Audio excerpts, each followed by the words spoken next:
Mm-hmm.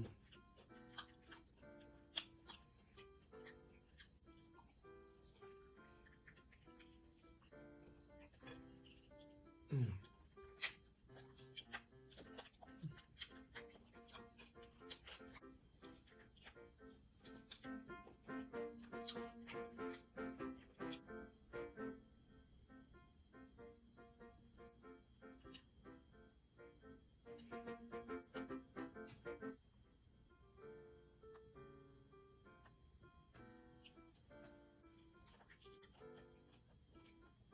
So tender. You know, my grandmother used to cook fried chicken on Sundays. It used to be so good. She was a Southerner and she taught me how to fry chicken. I grew up in the North, but my parents, my aunts and uncles, they were all Southerners. And they passed down their recipes. And I like to share them with you. Everything from biscuits to collard greens, oxtails, lima beans, black eyed peas, cornbread. I can do it. Hello, and welcome to the premiere of my YouTube channel, Cooking with Jimmy. And today, we'll be cooking Southern fried chicken.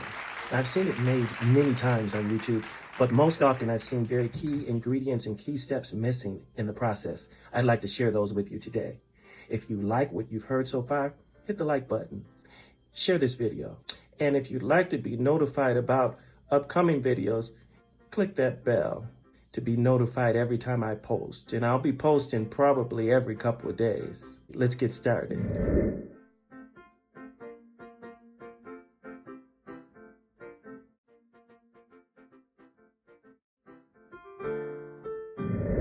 The ingredients I'll be using are thyme, chili powder, cayenne, coriander, paprika, sugar, MSG, garlic powder, onion powder, mustard powder, celery salt.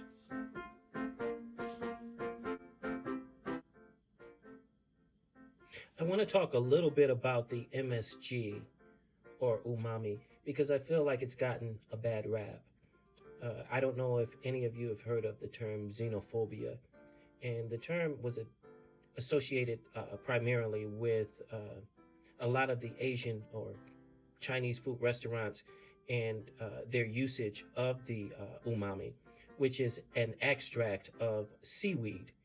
And it's a sense that really tantalizes the taste buds, and a lot of people enjoy Asian food and they use it, but they started to associate it with negative connotations associated with side effects that aren't necessarily true. And the reason why this isn't true, or arguably not true, is because a lot of the products or a lot of the things that we consume have the umami in it that we don't realize. A lot of the fast food restaurants that we go to use MSG or umami. A lot of the snacks that we eat, potato chips and corn chips and cheese twists. I won't name any of the names of any of the particular brands, but they contain MSG. MSG really makes your food step up a notch, and I recommend you try it. I get it at my local supermarket. You can check there, or you may be able to find it on Amazon. I'm sure you can find it on Amazon. But in any event, try it. Make some scrambled eggs. Try it with and without the MSG and see if it makes a difference to you. I find that it makes a huge difference in what I cook, and I find that it makes everything taste much, much better. And I suspect that a lot of the food chains are using it in their fried chicken. Another thing that I like to use is ranch. I use powdered ranch dressing. I like the taste of it. It really makes my food taste, gives it a nice tartness that I like. And so I like to use the ranch dressing in my fried chicken as well. Another thing that I like to use is toasted sesame. And remove it. And clean it up real good. So I use the toasted sesame in my fried chicken. That's one of the dry ingredients that I use. I also use cornstarch. I use cornstarch because the cornstarch actually helps to create a texture that is crunchier. And so I like to use a combination of the cornstarch and self-rising flour. So a lot of people use flour and they don't specify that they're using the self-rising. But if you use the all-purpose flour, you need to make sure that you add baking powder to it. So a lot of times people will say, well, you know, use flour to coat your chicken. But if it isn't self-rising flour, which has a leavener in it already, you need to add a couple of tablespoons of the baking powder. If it doesn't have baking powder in it and it's all-purpose, you need to add a couple of tablespoons of baking powder.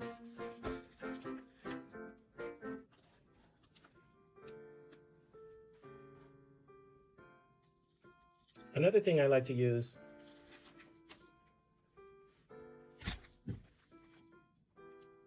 is cornmeal. I grew up eating cornmeal in my fried chicken. It gives it a crunchier texture. It's a heartier texture that I particularly like. I find that the flour alone is a little bit less hearty.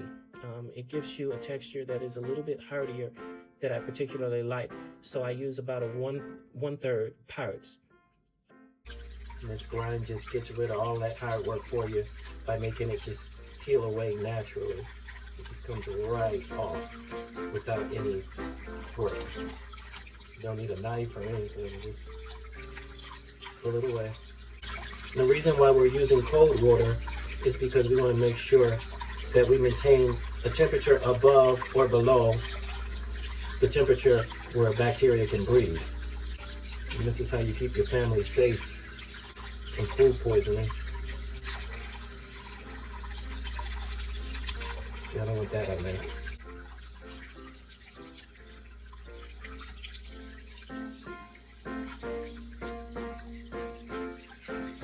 Get all this slime. I can feel it. Get all this slime off.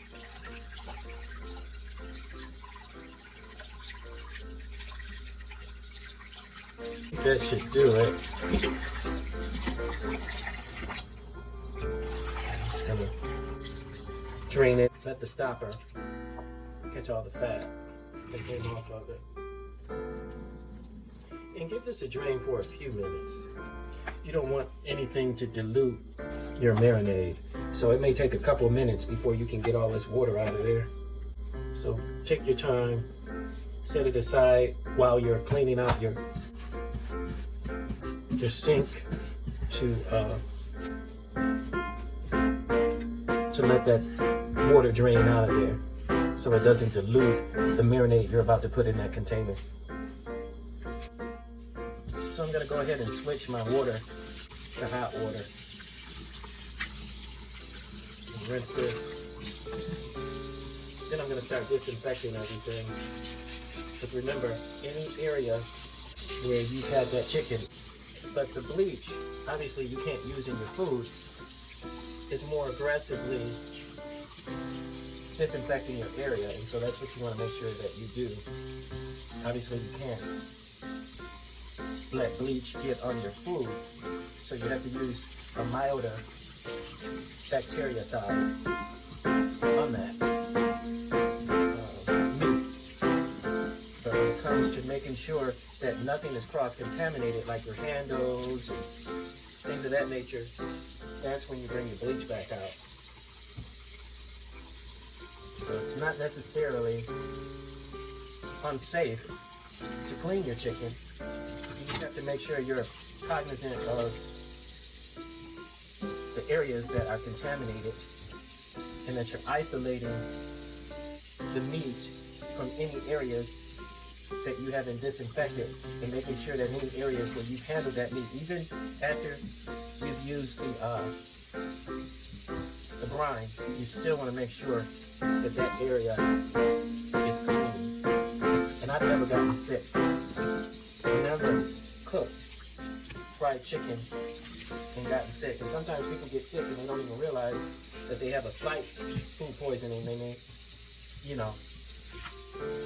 have a slight form of food poisoning and not know it. But I've never gotten sick because I always make sure that I implement these practices when I'm cleaning chicken.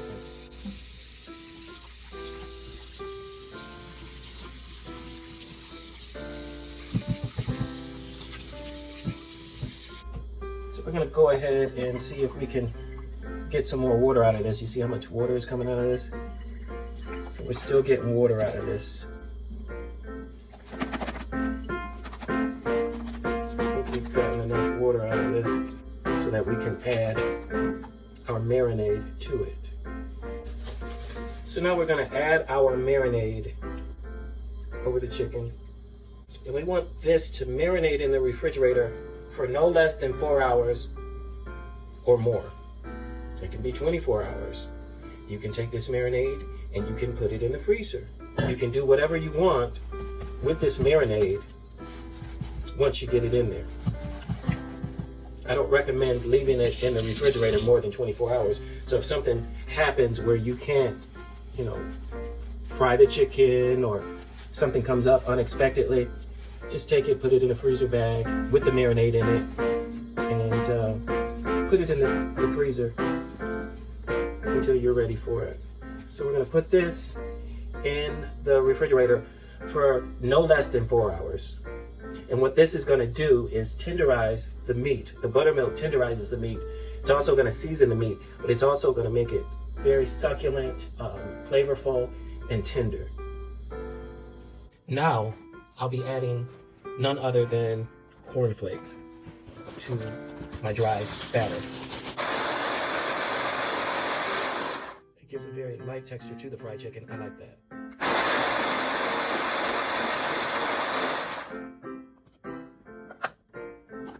So now that I have my cornflake, I'll blend it with the rest of the dry batter. And this should do it for the dry batter. Another thing that I'm also doing when I blend is I'm aerating the dry batter. And that's very important because we didn't sift the flour. This is a way to make sure that the air is in the flour. So it's another way of sifting the flour. Gives it a fluffier texture when it has air in it. Now that our chicken has marinated for at least 4 hours, up to 24 hours, we can drain it or remove it from the marinade.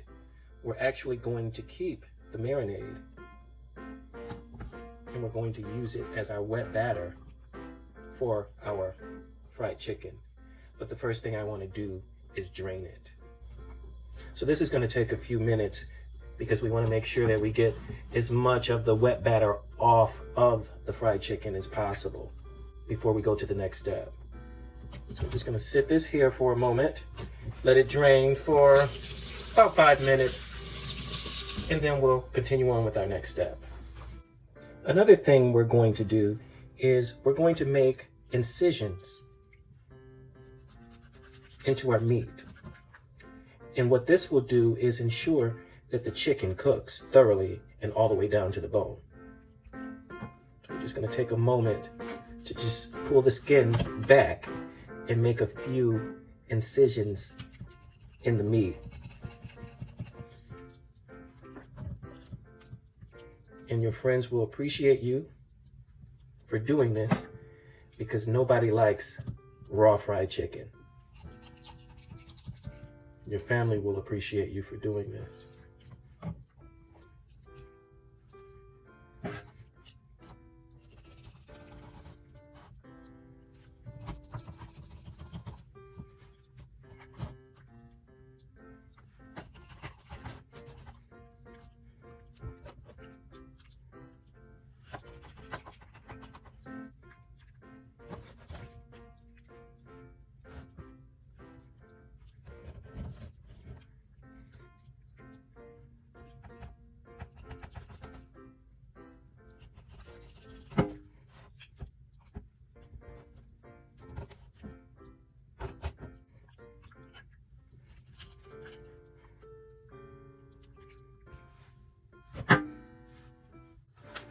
Now that we've drained our fried chicken, we're just gonna dredge it in plain white flour. Plain white flour, no seasoning. What we're looking to do in this step is remove any moisture from the exterior of the chicken. And this will help our wet batter stick to the surface of the chicken. So we want to just create a surface, a dry surface on the fried chicken so that the wet batter can adhere to it.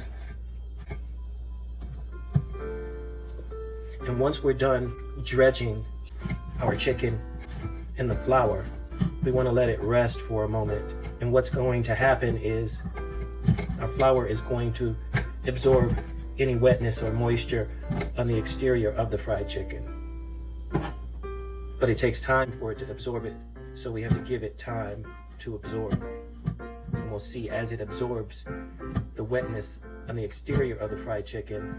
While we're dredging our chicken in the flour, we're also giving the chicken an opportunity to come to room temperature, because we want the chicken at room temperature when we drop it in the hot oil. Otherwise, it will cool the oil and then it'll cause it to be greasy and soggy. And we don't want soggy fried chicken.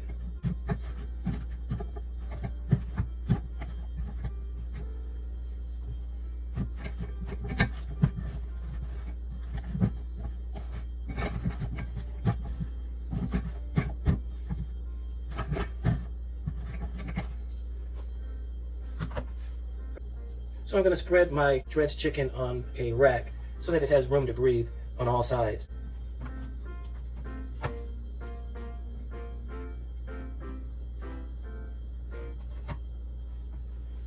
For the wet batter, I'm going to add about a cup of flour to the wet batter. And this is going to give the wet batter something to bind to. I'm going to add about the equivalent of 3 eggs of egg whites. The combination of flour and the egg whites is going to act as a binder. The reason I'm not using a whole egg is because the yolk of the egg has a tendency to be fatty and will cause your chicken to be a little bit less crisp. I'm going to mix this really well to make sure the flour is well incorporated into the wet batter.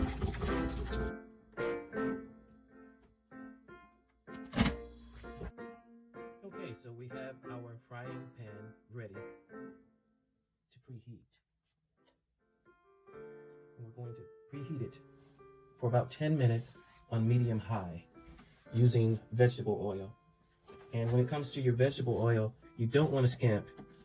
You want to make sure that you buy premium oil, preferably vegetable oil or peanut oil. Canola oil is fine too. There's certain oils that have a high threshold for temperature. Some oils cannot handle high temperatures. So it's important that you stay away from oils like olive oil when it comes to frying chicken. Grapeseed oil is fine. Certain oils that are better at frying at higher temperatures. When it comes to using your oil, if it's oil that is fresh, never been used, it's probably lacking seasoning. You know, that old oil gives you a lot of flavor that you just can't get, and it's worth recycling, especially if you strain it first to get any residuals out of that. But what I recommend is when you're frying with new oil, just put a little bit of pressed garlic in the oil, and that will season your oil. Also, take a little bit of bouillon, not a lot, because you don't want your oil to burn, but just a little bit of that bouillon just to give it a flavor. And I'll see you in 10 minutes because we want this oil to heat slowly, because we want it to heat evenly. We want it to evenly distribute so that the temperature is consistent. So it takes about 10 minutes for your grease to get to the temperature that you want, which is about 335 starting, and optimally you want to get it to about 350. So I'll see you in 10 minutes. and then I'll just incorporate it in there and just give it a nice stir, just to get my oil flavored the way that I like it, so that I can get that flavor so that I can get that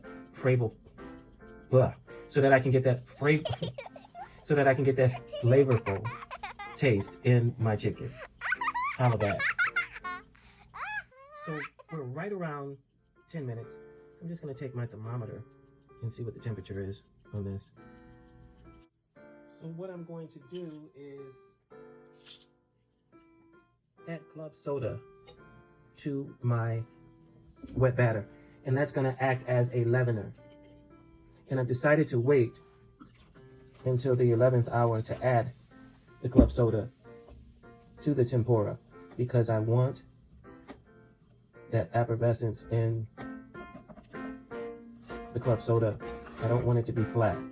So this oil is almost at the temperature that I want it. So I'm just adding that club soda just before I add my chicken to the wet and dry batter. The double breading on this.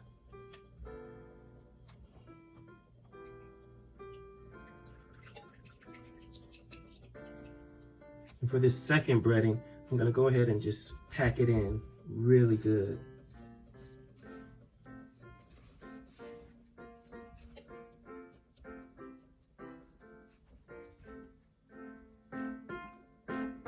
And another thing I'm going to do is I'm just going to take a little bit of this wet batter and just drizzle it, and it creates an extra added texture to the fried chicken.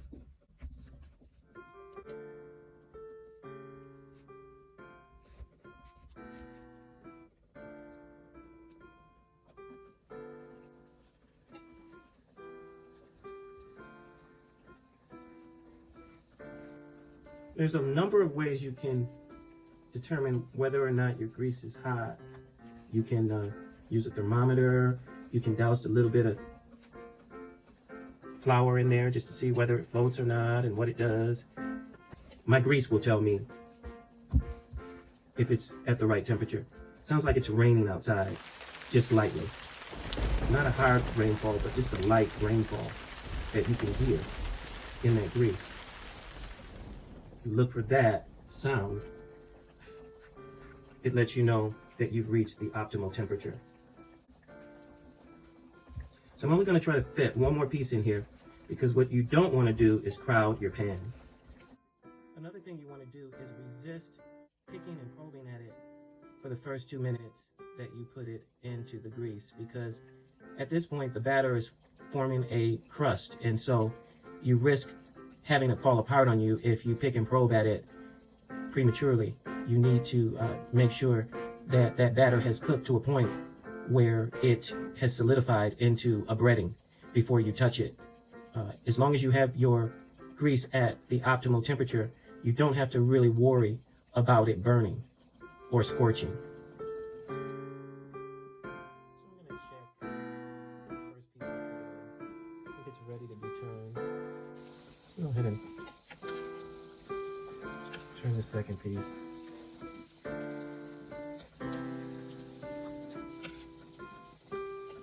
And by the way, I'm doing a double fry on this fried chicken. And what that means is I'm going to cook it halfway, and then I'm going to let it rest. And then once it cools down, I'll put it back into the fryer. And what that does is it ensures that it's cooked completely through without burning the outside, because by letting it cool halfway through, you actually are still cooking the chicken as it cools without cooking the outside. So that allows you to have the color that you want on the outside without burning it, but still having it evenly cooked and thoroughly cooked all the way through. And this is very important. Always do a double fry. Always do a double fry. It doesn't require any more time than you probably normally spend on your fried chicken. Usually when you fry your chicken, you're doing more than one batch. So just take it out halfway through, put the second batch in. While the first batch is cooling, you're doing the second batch, take the second batch out, and then by that time, you're ready to reintroduce the first batch to the second fry, the double fry. So it doesn't cause you any more time than you normally will spend, It'll ensure that your chicken is cooked all the way through. It will make sure that it's not too dark on the outside or burnt, that you don't burn your spices. And it also makes your chicken more succulent and juicy in the inside, because at the halfway point, that's my timer letting me know it's been 10 minutes. At the halfway point, your chicken starts to percolate. The inside starts to percolate. You start to lose moisture from the inside. It starts to explode. All the juices from the meat start to explode. So you want to avoid that from happening. So you want to remove your chicken before it starts to spill out into your grease. And you can usually hear it. I don't know if any of you can recall when you're frying your chicken and then at some point the grease starts to rear up and you can hear it. That's the juices from the chicken actually flooding out of the chicken going into your oil and causing it to flare up, just like it would if you splashed water on it. You don't want to lose those juices. So you want to avoid cooking your chicken to an extent where it raises to a heat where it starts to percolate and all the juices start to flow out of the chicken into the grease, because it's going to be drier than if you avoided that. So we want to make sure we avoid that.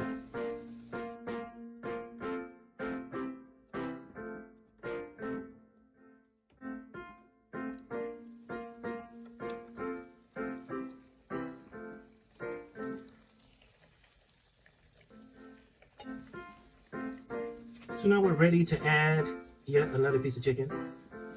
I'm not going to double bread these because I realize that I'm running out of breading. So I don't want to run out. I want to be able to finish. So make sure you pack this in real good.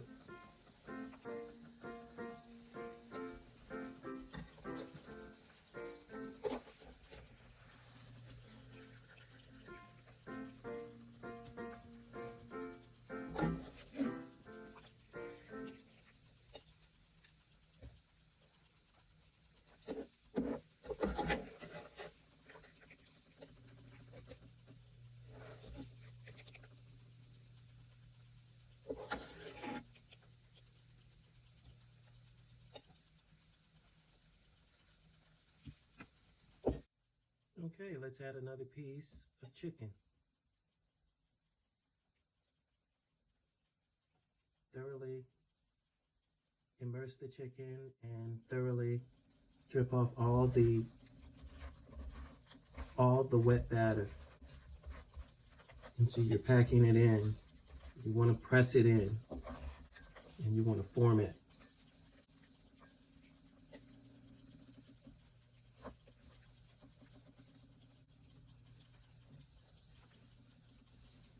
You want to use a basket or any kind of rack to catch your chicken, to have it rest in that. You don't want to use a paper towel or anything, because what's going to happen is you're going to have a wet bottom and that moisture is going to be trapped in. So you want to make sure that you're using a cooling rack or some type of screen that allows for there to be an even flow of air around the chicken.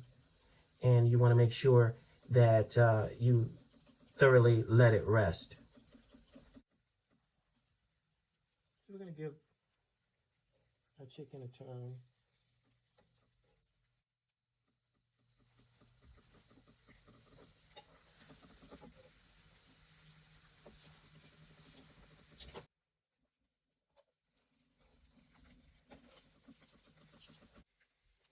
Just going to give this chicken a turn.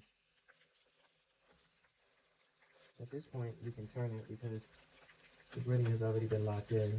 So what we're trying to do right now is to get an even coat on the chicken.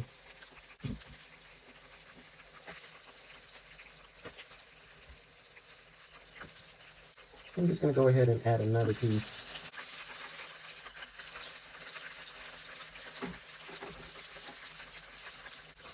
We want to make sure that we're getting an even coat on this chicken.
time for the mukbang portion of the event. I have my fried chicken. I have my brisk iced tea. And I have my Frank's red hot sauce. And I have some ranch dressing. So, of course, I have napkins. Gotta have napkins. And I'm about to get it in. So let's do this. Booyah! As customary, I usually like to start by just biting the chicken without putting any hot sauce on it, but the hot sauce is coming. I always put hot sauce. I don't care how hot it is. I always put hot sauce on it.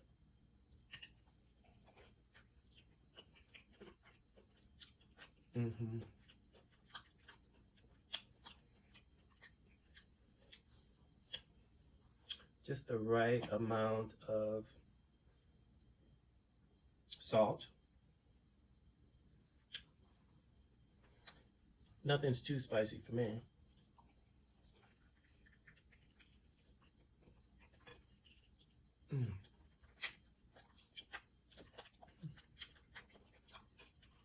There's no such thing as too spicy for me.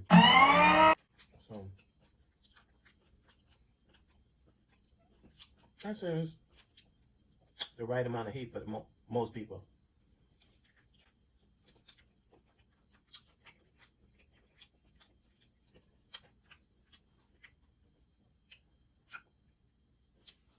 It's got a buttery flavor to it, which I'm happy about. So I was thinking about adding some butter to the mixture. So I'm glad I didn't, because I had thought that the butter flavor was coming from the mixture had I added it. But the butter flavor is already there. Holla.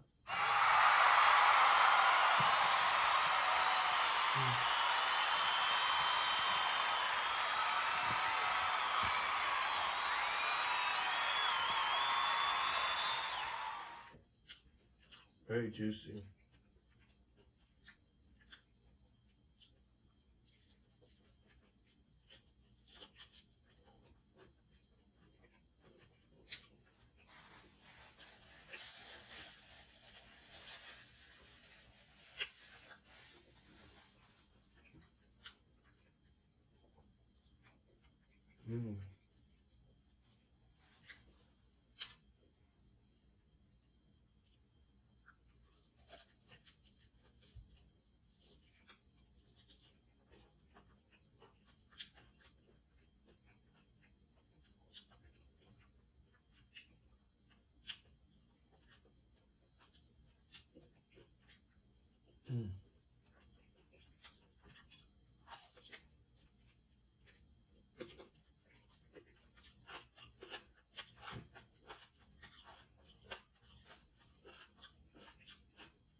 Yes.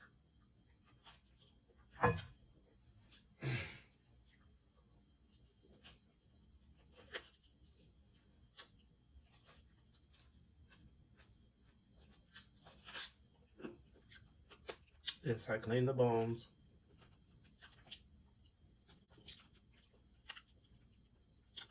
Bone crusher.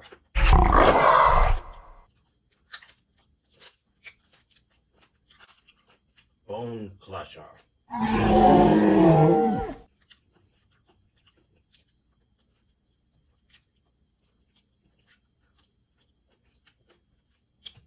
think I'm gonna go for a thigh right now.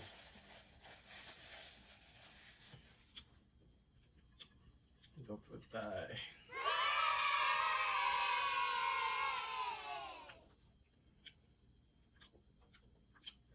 The breading almost tastes like a biscuit, like a buttermilk biscuit.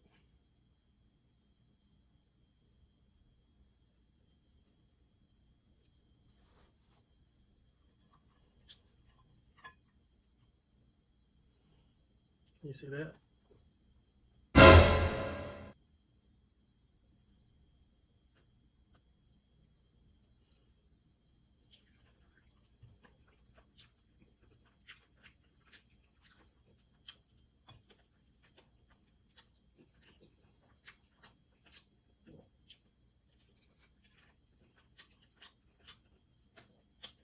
It's literally falling off the bone.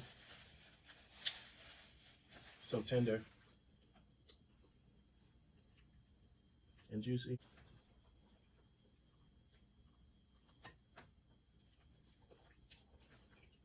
Mm.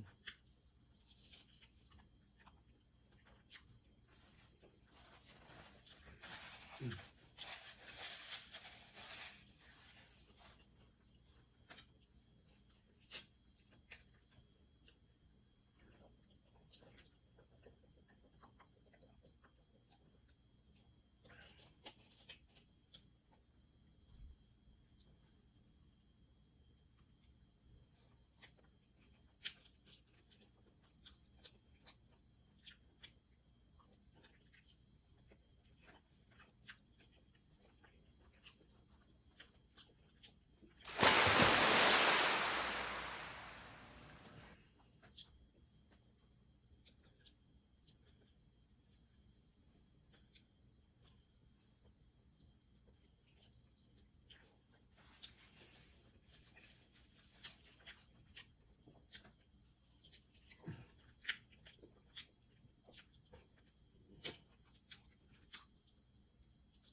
Mm.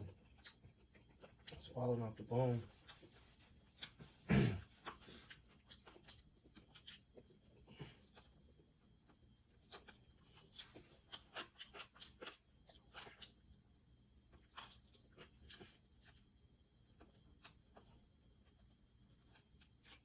Oh yeah, I'm eating the gristle.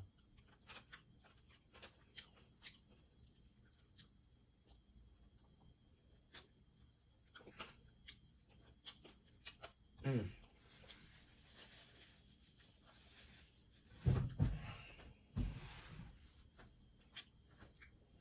Wow. I think I can eat one more piece. And I'm gonna be full. I think I'll go for the drumstick.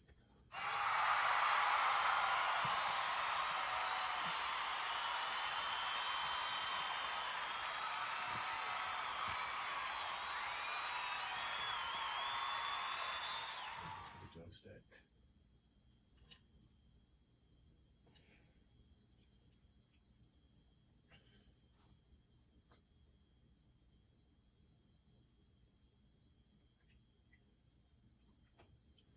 Booyah! Holla!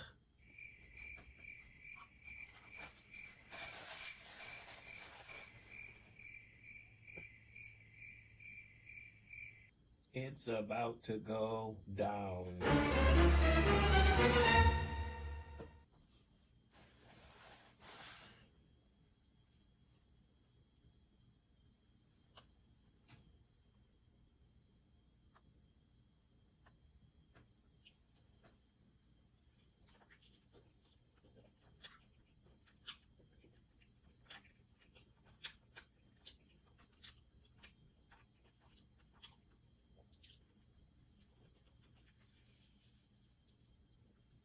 Mm. Mm.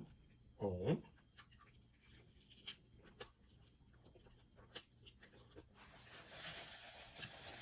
Mm.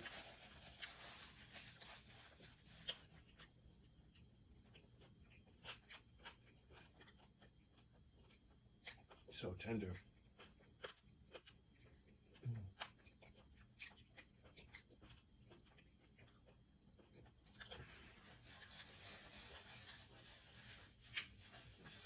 You know, my grandmother used to cook fried chicken on Sundays. It used to be so good. She was a Southerner, and she taught me how to fry chicken.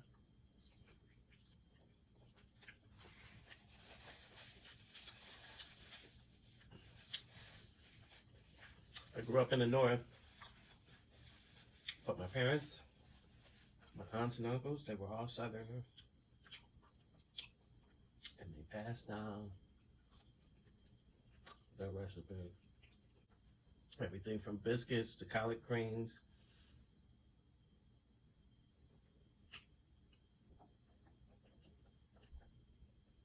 Oxtails. lima beans, black eyed peas, cornbread.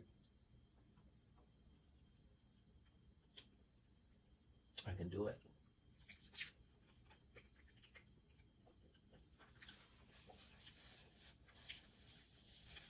If you like what you see, I love it. Subscribe to my channel. Share this video.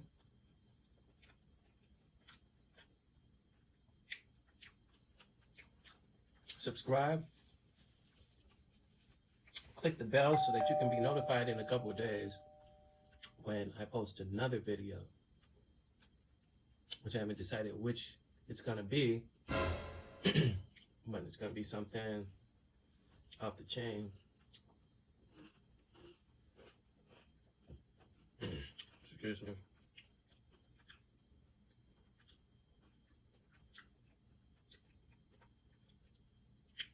If you like this one, you're going to love the next one.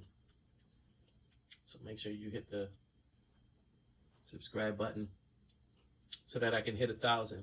This is my first video, and I'm trying to get to 1,000. So hit that subscribe button, subscribe to my channel, like, and share my video with your friends, even your foes. I'm full, and I'm out. Peace.